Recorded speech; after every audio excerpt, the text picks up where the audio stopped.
Will a speeding ticket suspend your license? If you're a G2 driver in Ontario, one ticket can do exactly that. I'm John Cohen, partner at Next Law, Ontario's speeding ticket law firm. If you're a G2 driver, one speeding ticket for going 30 or more over the limit, that's a 4-point ticket, can mean an automatic 30-day license suspension the moment you're convicted. The demerit points themselves barely matter, especially once you have your full G, because the thing that actually follows you around isn't the points, it's the conviction. How many demerit points does it take to lose a G2 license in Ontario? 4. According to Ontario's Ministry of Transportation, a single conviction that carries 4 or more demerit points triggers an automatic 30-day suspension for a G2 driver, and a speeding ticket for going 30 to 49 over is exactly 4 points. Here's why that number lands so hard. A full G driver would need 15 points before their license is suspended. That same Ministry of Transportation threshold. A G2 driver gets there with 1 ticket. Same road, same speed, same officer, and one driver shrugs it off while the other is off the road for a month. And it escalates. On a first conviction, it's 30 days. A second one is 90 days. A third one, and you lose the G2 entirely and you're back to square one, reapplying and retesting from the beginning. This is the part the points chart on every other website never tells you. Do you get demerit points for speeding in Ontario, and how many? Yes, and it scales with your speed. Ontario's Ministry of Transportation sets it at 3 points for going 16 to 29 over, 4 points for 30 to 49 over, and 6 points for 50 or more. 15 or under gives you 0 points. Now, how long does this actually stay on your record?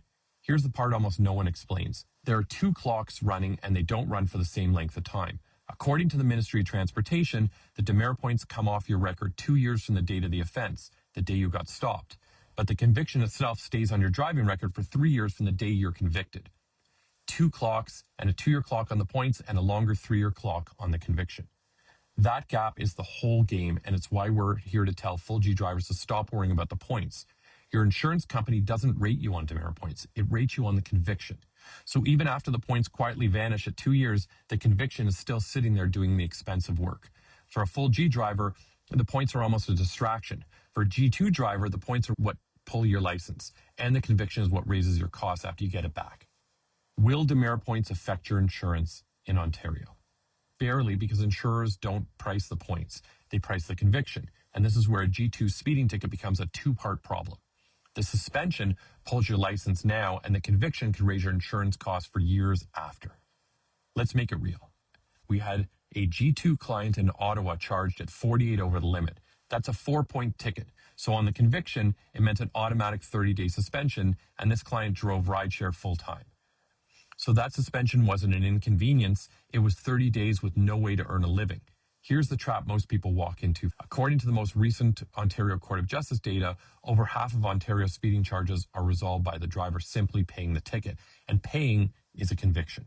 It's the single most common way people get convicted, not losing a fight, just quietly paying. For this client, paying would have been the exact thing that pulled his license. So what did we do? We requested the evidence, found real legal issues we could argue, and pushed to get the charge reduced down. Under that 4-point line to a 3-point charge. No 4-point trigger, no automatic suspension. He kept his license, he kept driving, he kept earning.